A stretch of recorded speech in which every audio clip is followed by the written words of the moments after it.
Cavanagh Baker. That's your company, right? Yeah. I started Cavanagh Stowe because I was on this dumb TV show. Okay, so you were on a dumb TV show. What was the dumb TV show called? Project Runway.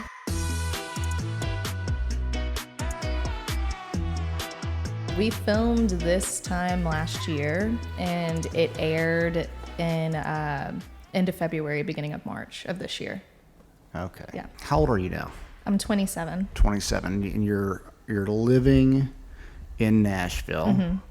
And where were you born and raised? Birmingham, Alabama. Birmingham. Mm-hmm. That's where you're from, JP, right? Oh, yeah. Roll Tide, even though you went to Auburn. How do you know JP and you mentioned Danielle and some of my other friends? Yeah, so Danielle is actually one of my best friends. We met right before she went on The Bachelor. She models with Amex, and they contacted me and they were like, we have this girl that's going on this TV show. Can she borrow clothes? And when I asked what TV show, they were like, The Bachelor. And I'm not a fan of that TV show. I don't watch it. And I was like, I don't know, send her over. Let me see if I like her. Mm-hmm. And so she came over and met me. And wait, let me see if I like her? Yeah. Well, because I don't want my stuff on a TV show that sometimes is known for being trashy on a trashy girl. Sure. Because let's be honest, there's a few people on that show that are not the best, representatives of a brand.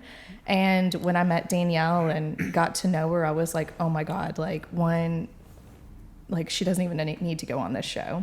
And two, she was just this most amazing, angelic, just very sweet and down to earth person. And we became best friends, and I let her borrow, whatever she wanted from my brand to go on the TV show. Cause I was like, she's just a good person. I want to help her in any way she needs. Yeah, no, Danielle, of course you're going to love Danielle. Yeah. She's the sweetest. Mm-hmm. So growing up in Alabama, how did you get to Nashville? What brought you here? So I actually moved here from Boston, Massachusetts. Oh. Yeah, very far transition.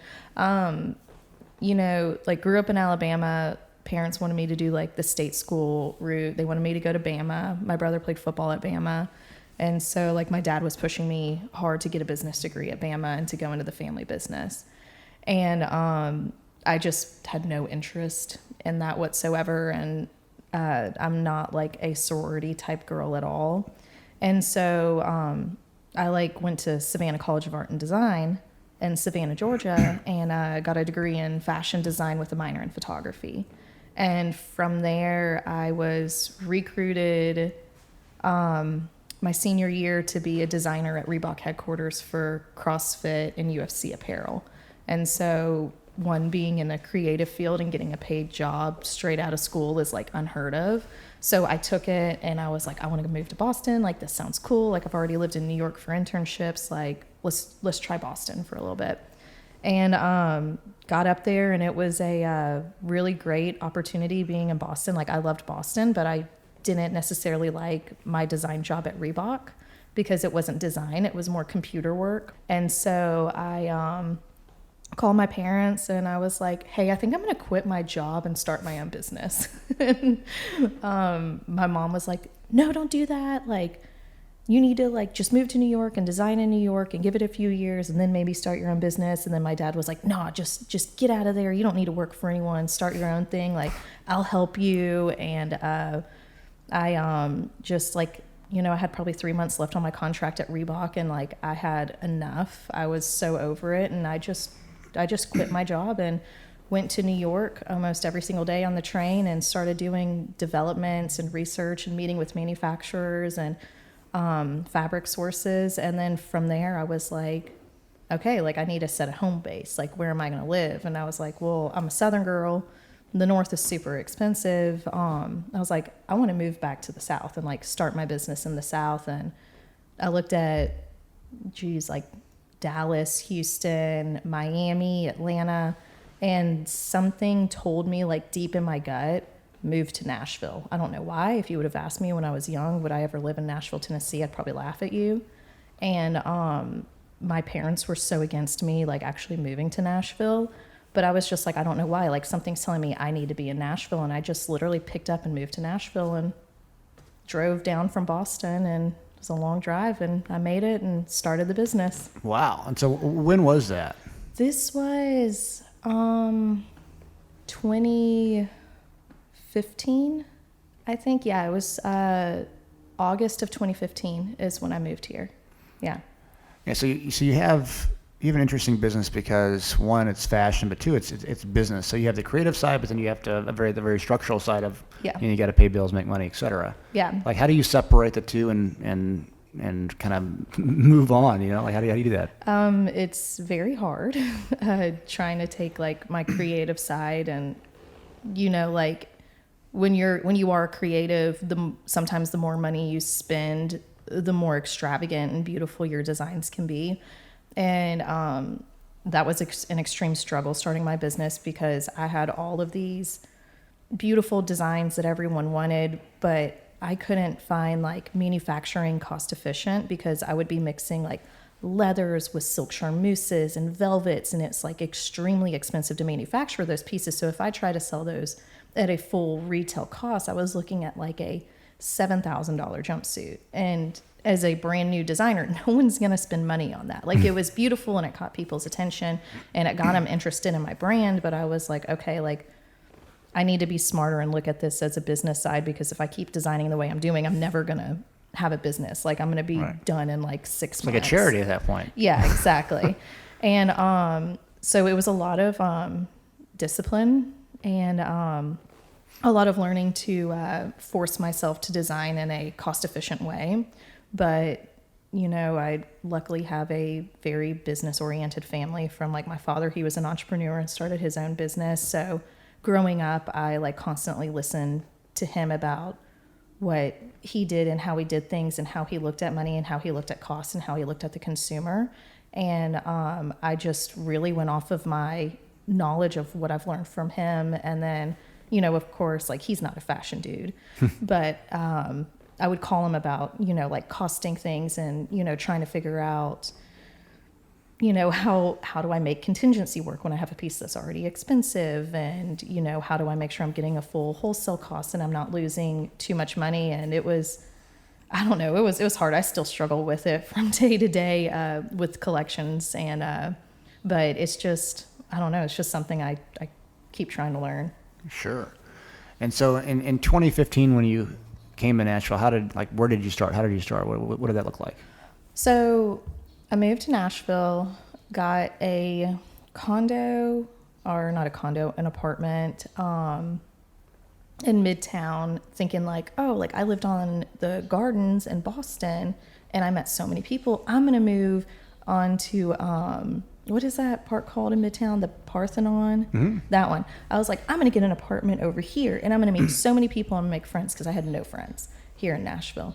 And it was horrible. The park is very dangerous at night.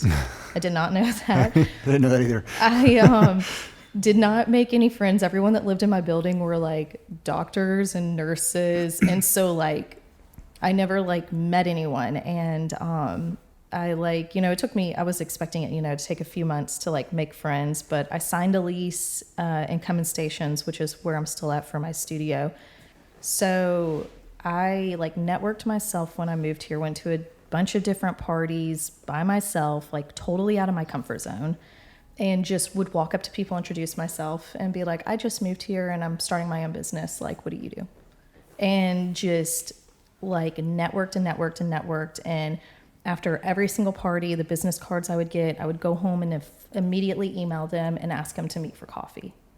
And, some would respond, some wouldn't. And I just kind of like forced my way into the industry. Sure. Just straight up was just like, no, like y'all are going to know who I am.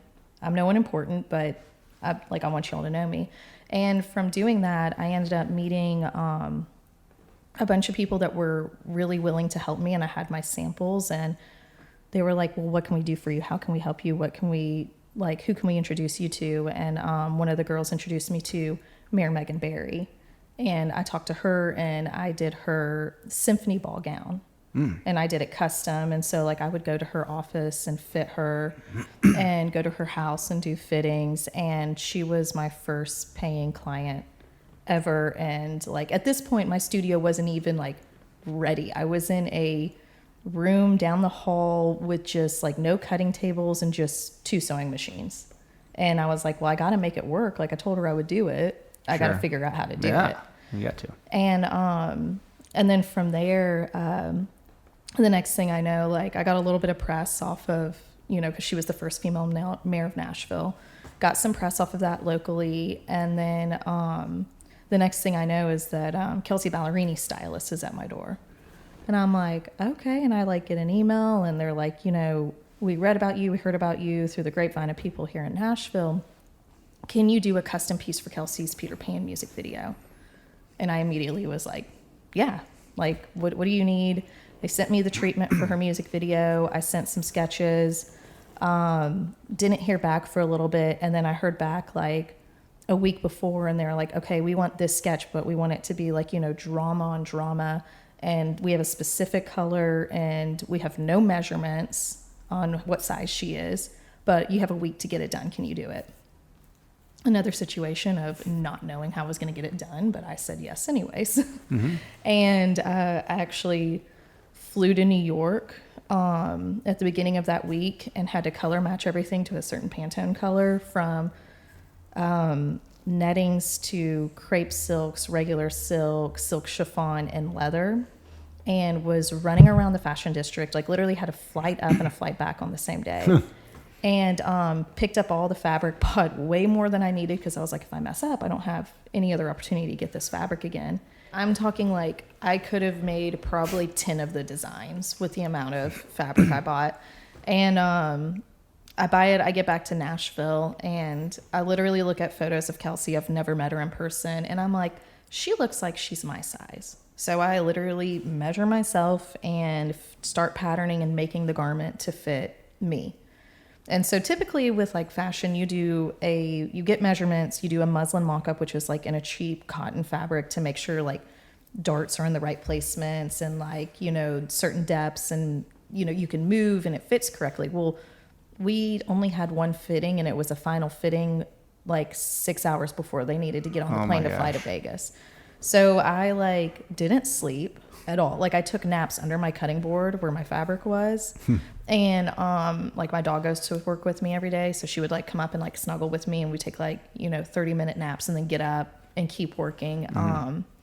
But I straight up just full on made this garment like blindly, hoping that she was my size. And then we get in and she comes in for the fitting and it somehow manages to fit her. I don't know how. I mean, there were certain adjustments that, you know, needed to be made, like getting like, you know, arms and length and all of that. But overall, the garment was fine on her. And so I had 6 hours to do the minor alterations to the garment to turn it over to her stylist before they left for Vegas. And it was one of the most stressful moments, but I knew that it was like a make or break moment in my business because I literally only had one client before. And didn't sleep literally for 5 days, turned that garment over, went home, slept for I think about 2 days straight, and prayed to God that the alterations fit. And I didn't know this going into the business, but I didn't realize no news is good news. And so like when I didn't hear anything on the day that they were filming the music video, I was like, shit, it didn't work. They didn't wear it. I fucked up. Like they're never coming back. Like I screwed myself. I'm done. Like I was like so many emotions going through my head. And then like 4 days later, I get a text from the stylist. And it's this like amazingly cool video of like the camera going around her and the desert, like is picking up the train. And like, it was just like an extremely moody, fabulous photo. And from that music video, it totally propelled my career like so much faster than I could ever expect. I was in People magazine, I was on E! News, like all kinds of crazy stuff. And from there, just like I started dressing all the other country artists just from that one piece. It was pretty insane. That's awesome. That's awesome. So, you know, it's interesting because it sounds like you got started, and a lot of people don't realize this. You said yes, knowing that you could do it and get it done, but not knowing how you were going to do it. Yeah, so like I knew I could like make the garment, but I knew I could like pattern and sew, but it was one of those like at this point it was just me. Mm-hmm. I literally had to take the sketch, and I was trained for this in college. Take a sketch and make a final product. Sure. But again, like you go through so many development phases of mock-ups after mock-ups, testing fabrics with different fabrics. Maybe this fabric will work better. Like I didn't have time for any of that. I literally only had time to make one pattern, one muslin mock-up, a few adjustments, and a final garment, and just like pray to God that it fit with no measurements. But you also had, I guess my point is, you had a big belief in yourself. Yes, you knew that you were competent and you could do it. Yes, yeah. You wouldn't have said I'm going to do it if you didn't think you could really do it. Yeah, exactly. But you know exactly how it was going to happen. You knew it was going to be difficult.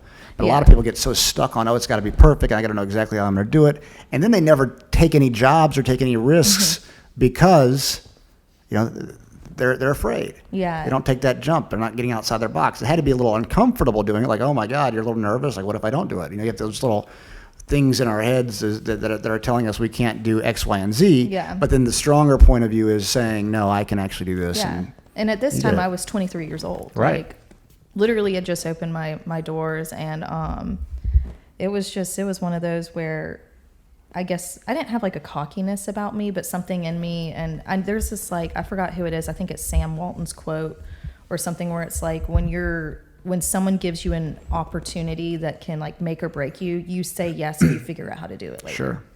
I have people left and right like DMing me on Instagram or coming up to me at bars downtown, and they're like, one, can I work for you? Or two, like, can we meet for coffee? I want to start my own business. And I'm like, I know you, like, either I know him or I don't. And I'm like, you don't, like, as sad as it is, like, you don't have what it takes. You don't have that push and that drive in you. Like, that's something someone can't put in you. You have to have it yourself. And I also think you have to have, like, a love for the job that you're doing, because no one's going to pull the hours that I've pulled building my business if they don't love what they're doing. Like, they're just not.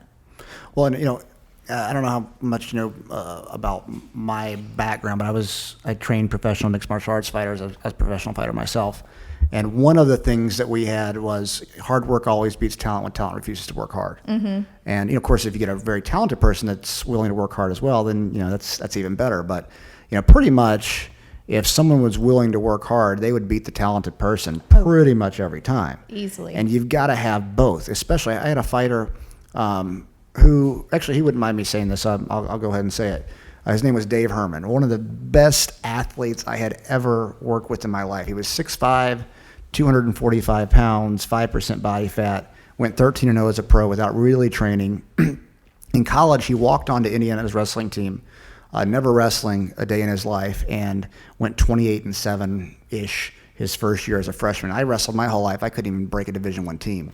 So, he was just an amazing athlete, but he wasn't really willing to work hard. And we always knew, and my hope was that he eventually, something would change in him, and because he had the potential to not just be a UFC champion, he had the potential to be a UFC champion and hold it for years. And so, sure enough, and he would talk a lot of trash about Brazilian Jiu-Jitsu.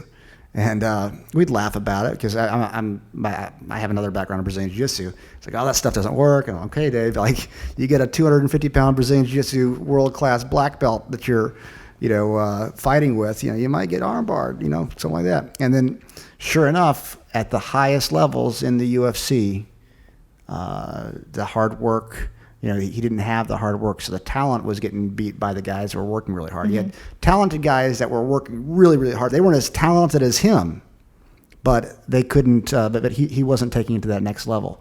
And then he got armbarred by Nogueira, and I'm like, there we go. But it reminds me a little bit about what you're saying is that you get a lot of people coming to you and saying, I want to do this, this, and that, and they're, maybe they're talented, but do they have the work ethic? Are they willing to do what it takes?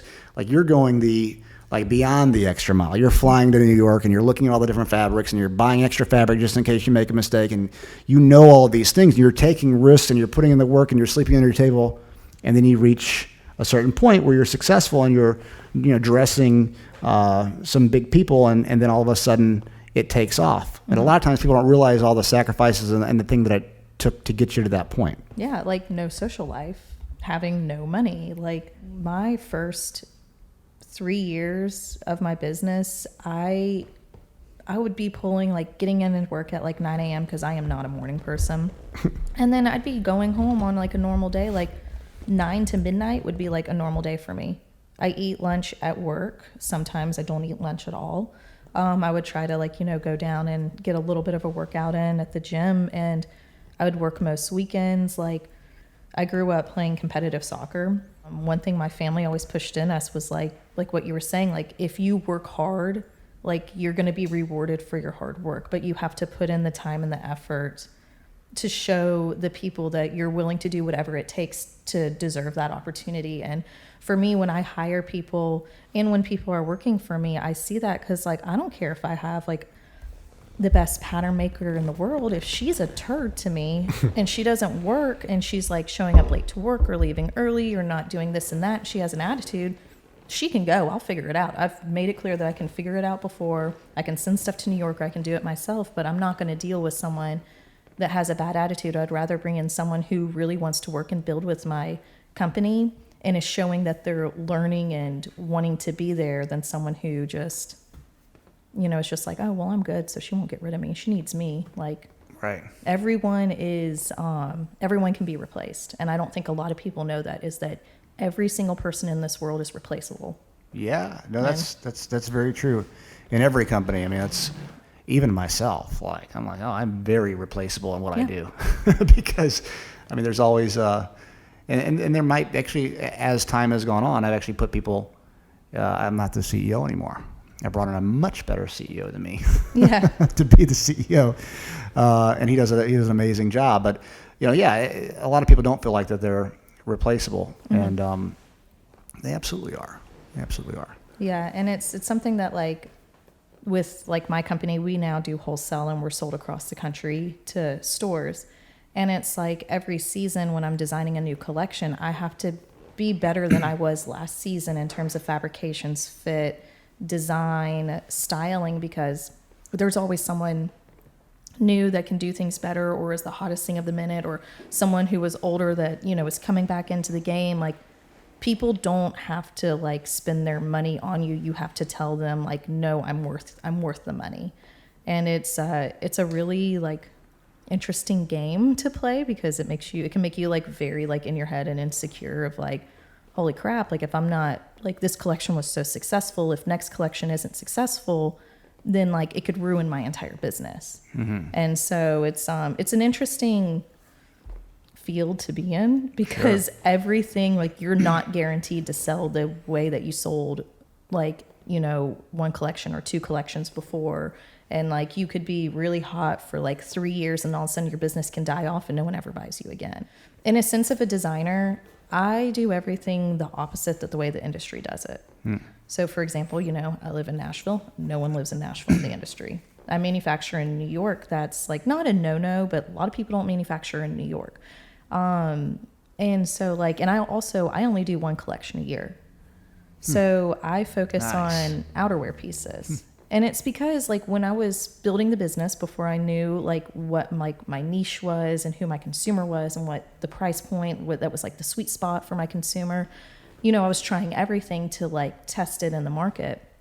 And I realized that jackets and outerwear and I guess you can call them party pieces, I found my niche, and I was this is what I need to focus on. And I'm and people don't spend as much money as they do in the springtime than they do in the fall. So I can make the most profit off of outerwear pieces, because people are going to spend more money off of outerwear pieces than they're going to spend on anything else. Okay.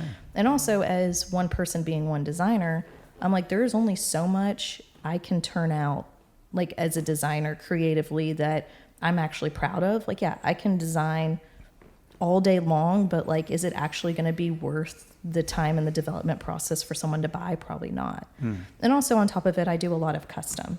So we'll do, $15,000 custom wedding gowns that we make in-house in Nashville. Mm-hmm. And from there, we also do custom red carpet, still music videos, just from like different celebrities to, everyday people. Like we have clients that fly in from out of state just to shop with us and just to do fittings.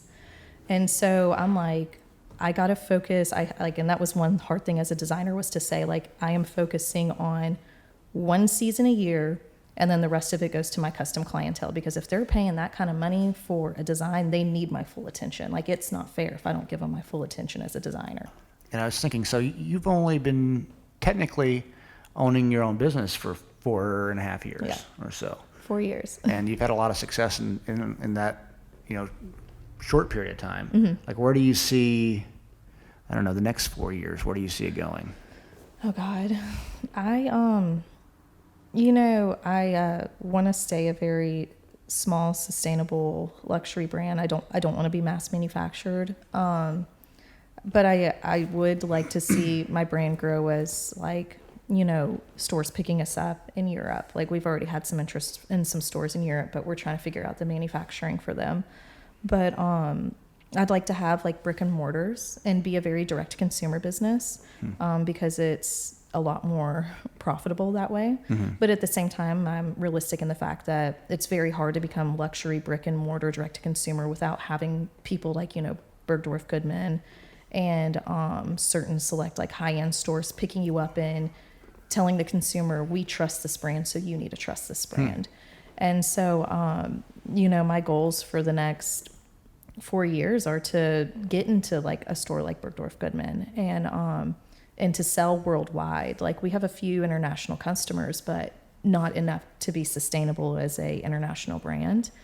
And, I want to keep educating people. I want to keep small batch manufacturing. I maybe want to have keep my atelier here in Nashville, have a store in New York City, maybe a store in Paris or Italy. And then from there, just having luxury stores that have picked up my brand and everyone else shops online.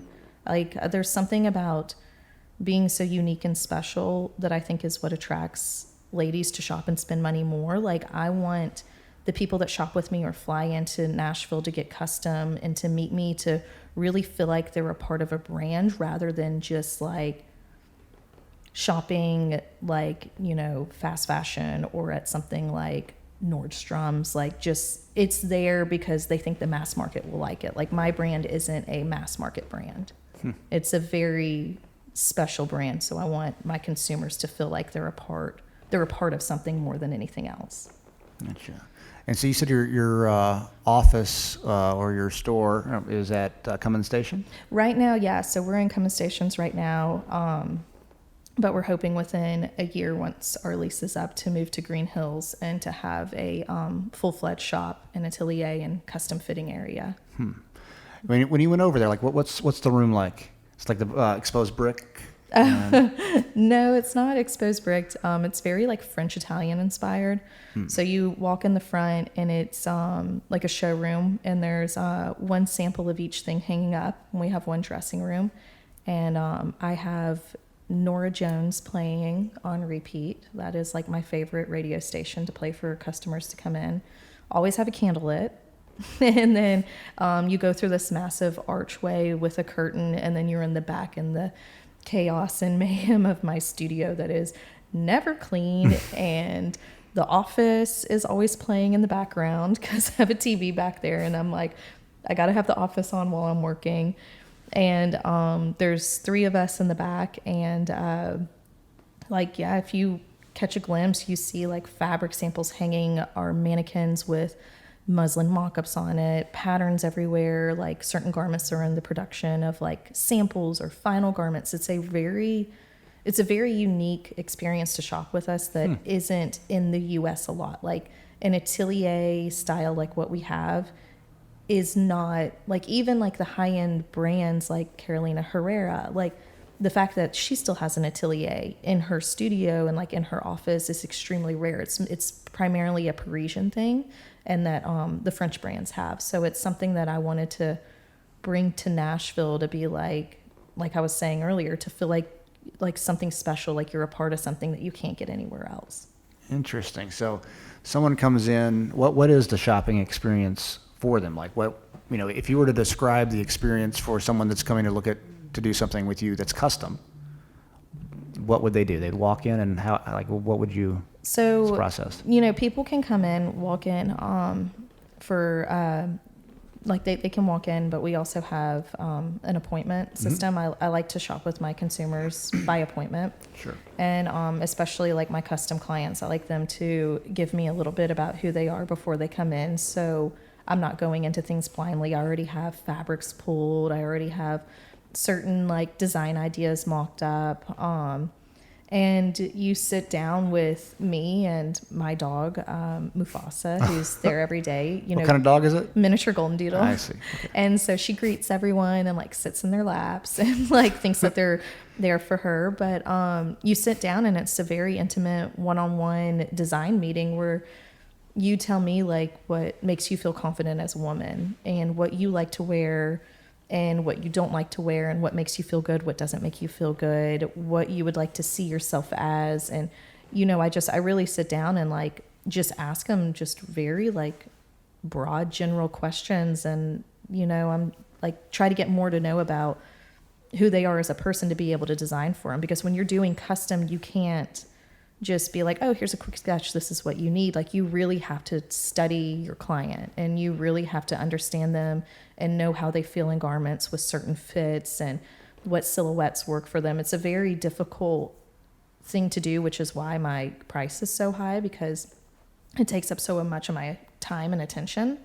But I really like to develop a bond with my client that's getting custom. And a lot of times it ends up leading to friendships afterwards. Sure. And then they come back for more. But that's typically the first meeting. And then from there, I start doing sketches and illustrations. And I send them over. I get feedback. I tell them to tell me what they like and what they don't like. If they would like to take one element of one design and mix it with another. And then I go designing from there with my mood boards. And I'm pulling in fabrics. And then from once we kind of land on a general silhouette, we start doing the muslin mock-up process. And I also do it the same way I work on my collections. We go into the muslin mock-ups and, you have a sketch down. You think one thing's going to look really good. And then as you're doing the mock-up, you're like, wow, either this looks great or it looks like shit. Like we need to change it. So it's a very like collaborative process between me and the client. And then we develop these just beautiful gowns off of it. And it's very unique. It's something you have to experience. And it can be very intimidating too for a consumer.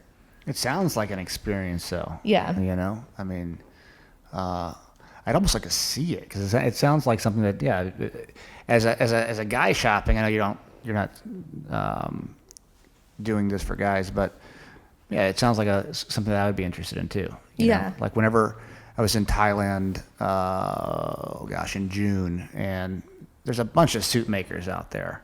Yeah. And I like the ones with the process, like, sit me down, give me a little glass of whiskey or something, and like, start talking to me and asking me questions. And, the ones that had more of the process, I appreciated.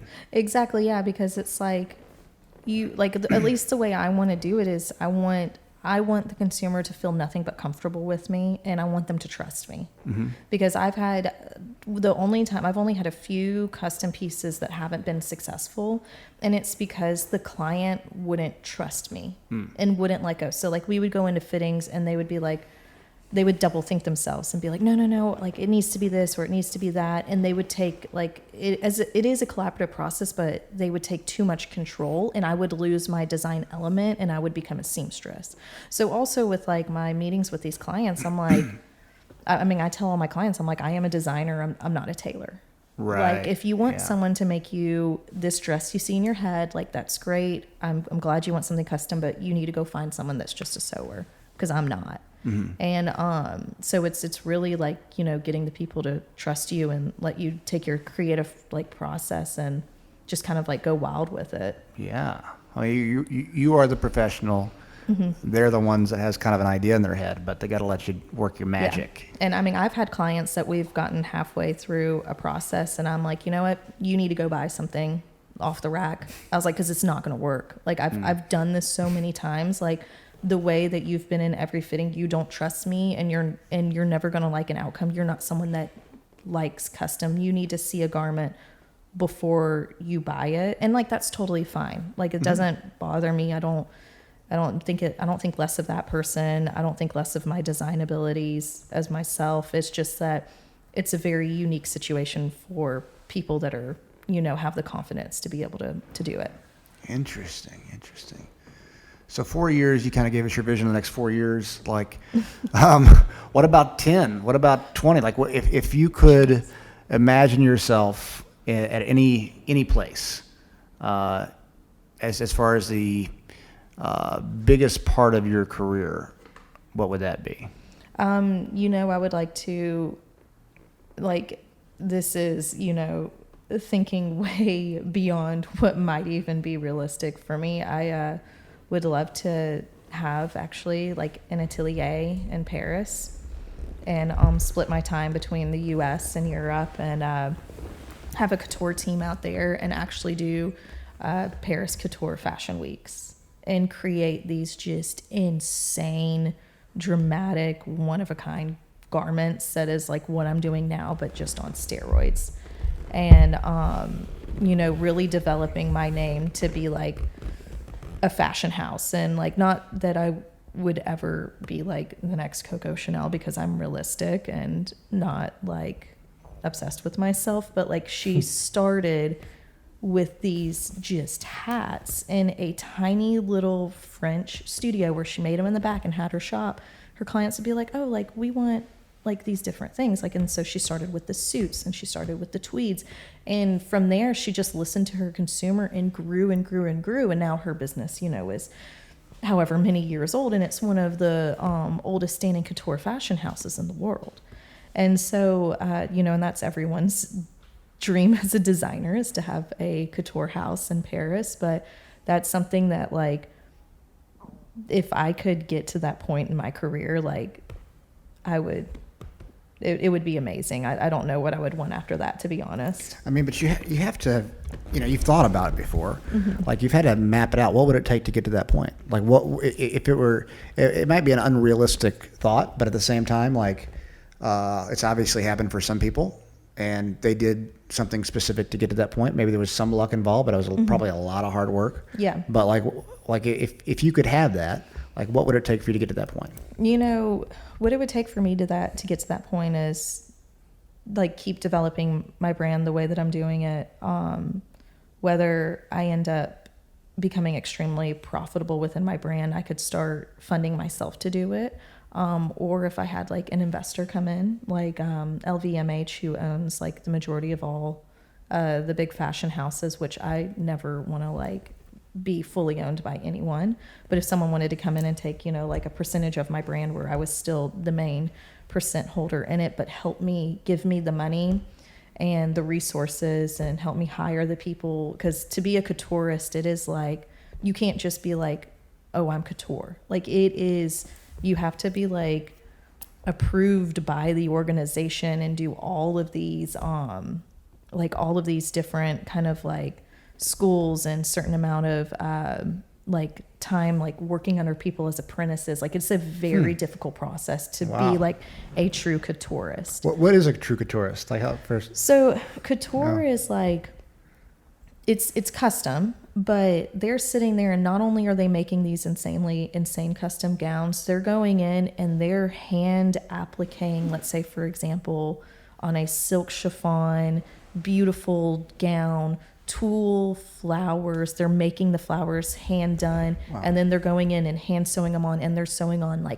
thousands of them by hand. They're gowns that take hundreds of hours and months to produce. Wow. Just to walk down a runway show once and hope that someone wants to buy it. Oh, wow. So it is a lot of work. A lot of those brands, they make their money to do the couture through makeup. So those brands are profitable through accessories and through makeup, not through fashion, surprisingly. That is surprising. So Chanel makes their money to do couture through their makeup brand, and that's it.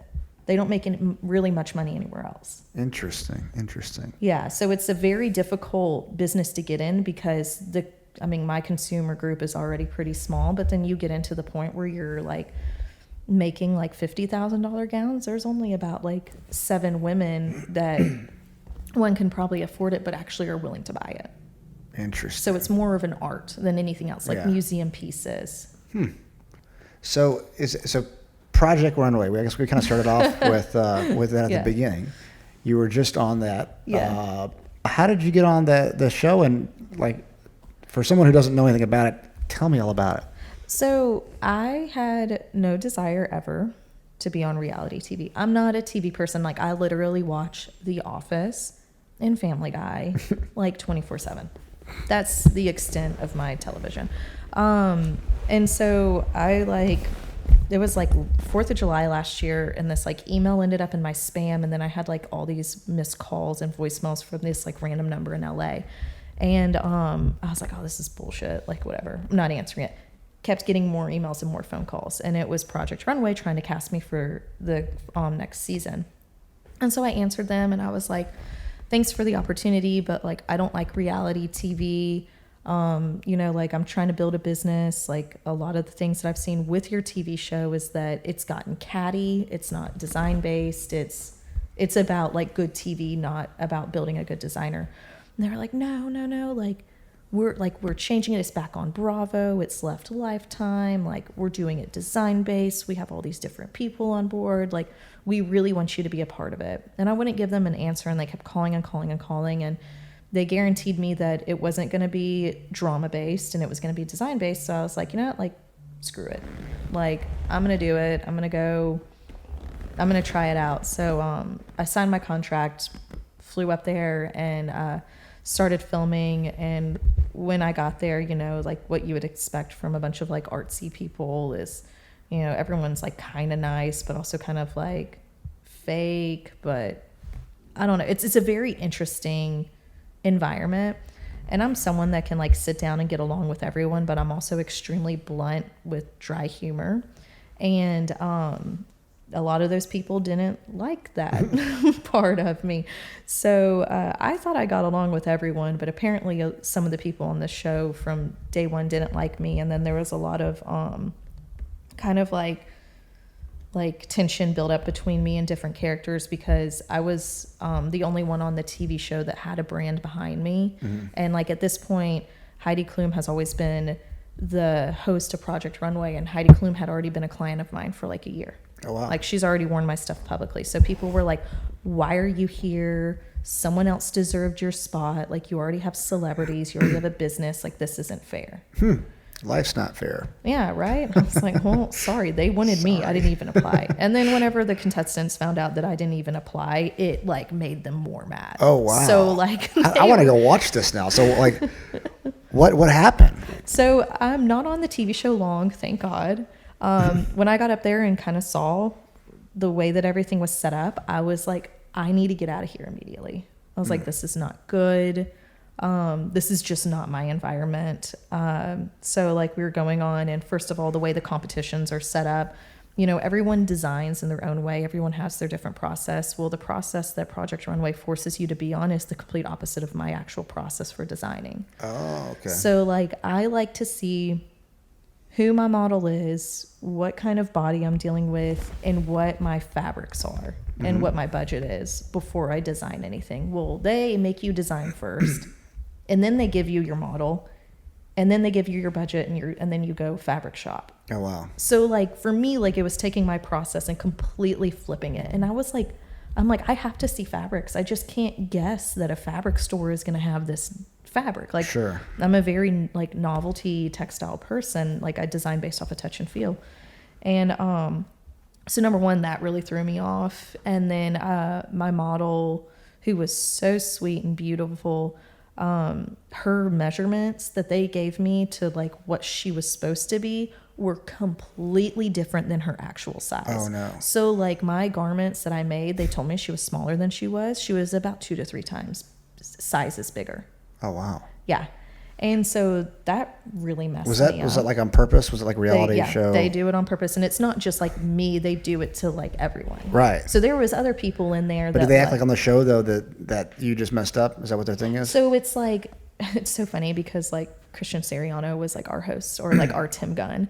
And he was like, well, sometimes in fashion, like, things are unexpected. And I go, shut up. You're in this industry. Cut the bullshit. We know that this isn't how it actually works in the industry. And like, it made me so mad, because I was like, none of this is right. Like, you can tell it's a design competition, developed by people on like TV people, not by designers. Well, we were just talking to Chase Lauer about this very thing, and we're talking about the very Cavallari show. Yeah. Some of our friends on it, and basically, you know, the producers are looking for their storyline. There's a specific storyline, and they're not exactly looking to make you look good. No, they're actually not at all. They're looking to make what's going to sell the most or get the most views. So it's so frustrating. So like I had this, I mean, it wasn't my favorite design. Like it was whatever. It was going to be not super basic, but I was like, it'll get me through. It's going to fit her body, like whatever. Well, since all my stuff got messed up, I had to really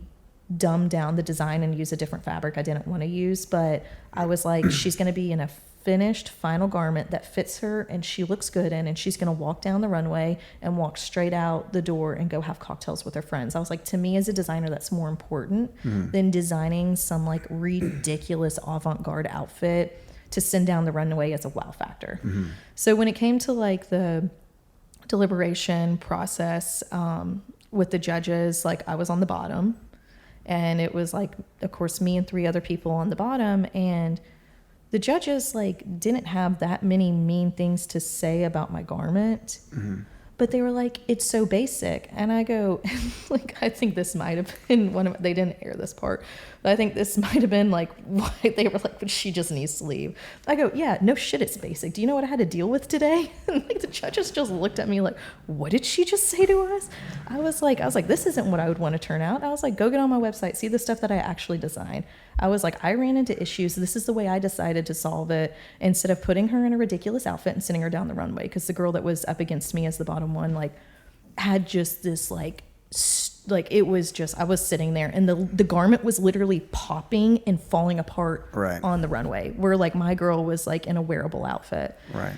And so they were like, you just don't have the design talent. You can't do this. Like they were trying to like say mean things to me and trying to get a rise out of me. And I was like, that's not going to work. I was like, because this situation is not realistic to the industry. I go, so you're not going to hurt my feelings. Like you can say whatever you want to me, but like it's really not going to get to me in the long run. And they were really trying to get a rise out of me. And I got kicked off on the first episode. Nice. And congratulations. Yeah, I know. I mean, like, biggest loser. And if you're not first, you're last. Right, exactly. I know. I lived my life by Ricky Bobby. But I just was like, I was sitting there and I thought, like, I was not upset with getting kicked off at all. We had already filmed for like a week and a half. I was like, this just is not my environment. I am going to make a fool of myself if I continue on this show. Yeah, it's probably good that you saw that and decided to, you know, kind of get out, because I mean, we were like literally the last podcast we were doing, we were talking about this and how you know, if you're not made for reality TV, they will eat you alive and, you know, make you look like an idiot. And so at least you saw it and you're like, peace, you know. Yeah, I knew it wasn't for me. And like whenever you come back into the room, like, oh, I got kicked out, like they expect you to cry and do this, and everyone like gathered around me like, oh my god, oh Cav. And I go, honestly, y'all, it's fine, I don't need to be here anyways. And everyone just looked at me and they like shut off the cameras and they were like, all right, can we get some like emotion in on this? And I was like, no, because like I'm not gonna like act to pretend like I'm so devastated. Like, I am glad I did it, just to say, like, I did do it. Sure. It's funny because a lot of the people that talked bad about me on the show, once they got to know me after, like, you know, everyone gets kicked off, you're in this, like, house together still living, you're not allowed to go home. Oh, wow. And so, like, you get to know each other on a real level that doesn't have TVs around. And, like, this one guy came up to me and he was like, dude, I said so many mean things about you. I don't know what's going to get aired. And he was like, I'm so sorry. My wife is going to kill me. He was like, you're actually one of the nicest people I've ever met. Oh, wow. And I was like, thank you for like realizing that. But also like you could potentially be like destroying my reputation because you acted like you judged me based off of like how, like what, like one, the producers were telling you. And I was like, and you didn't give me a chance. But it was one of those situations. Like, I mean, I will say that the time the TV show came out, my sales tripled online. Hey. Made a lot of money. So that was great. It opened doors on a sense of like boutiques that didn't know about me, but like they've never watched the show, but as soon as they're like, oh my God, you were on Project Runway, they're like, let's do a trunk show. And they'll literally schedule it right there. And then we'll do a 6-hour trunk show and I'll make $30,000 in 6 hours. It was one of those things that it's like, it could have been a very bad experience if I would have let it get to me mentally that way. Mm-hmm. But since I went in, like, one, not with high expectations because I knew it was reality TV, but I also was just like, this doesn't define me as who I am as a designer. This TV show is, it's just, that's all it is. It's a TV show. And I've honestly taken it and I think run with it better than a lot of people have on the TV show. Sure. And who have also gotten kicked off as one of the like first people, because no one else in my season is like doing the trunk shows I'm doing, selling to the stores I'm selling, having the celebrity clientele that I have. Like it's I don't know, it's just very interesting to see how different people react in, I guess, that kind of world. Yeah. And the way I look at everything is, like, I don't take myself seriously at all. And nothing ever really gets me, like, down. Like, I've had really dramatic bad things happen in my life. And I'm like, you know what? Like, if someone wants to talk shit about me on TV, there's a lot worse things that can happen. Sure. I'm not going to let it get to me. Sure. I was the first person kicked off of Project Runway. I kind of see it as a funny thing and as a thing that you can take to inspire kids and to inspire people that are failing, because you're always going to experience failure in your life. Sure. And one thing I was like, and I think I posted this right after the thing was on, I was like, if I'm going to fail at anything in my business, I'd rather it be TV than my actual design career. Right. Like, I'll take this failure over anything else. Yeah, absolutely. And I guess that's one thing, like, growing up, I had like a lot of learning disabilities and dyslexia and all of that. So like, I was like a C student, like not good at school, not good at anything. I actually was told, like, my sophomore year of high school that I wasn't smart enough to run for like a school like class. Like, I wanted to be like historian and run for historian, and Sure. I literally told I was not allowed to run because I wasn't smart enough. I didn't have the grade point average to do it. And that like affected me so much. That experience then has like always been with me, and I'm like, I love proving people wrong. Mm-hmm. Since then, that's always something that's been in the back of my head, that I was like, no, I'm going to prove people wrong. I graduated top of my class at SCAD, which is like the Harvard of art schools. Mm-hmm. I was, graduated top of my class there, was one of the very few, like 3% of people in the design field to get paid jobs straight out of school. I was one of them. I've like managed to be one of those random people that decides to start a business in their early 20s and become successful. Like, I see all of these like setbacks as stuff just to propel you to do better in the future, because it's like there's nothing better than like a success story from someone that was told they can't do something or they're not good enough to do it.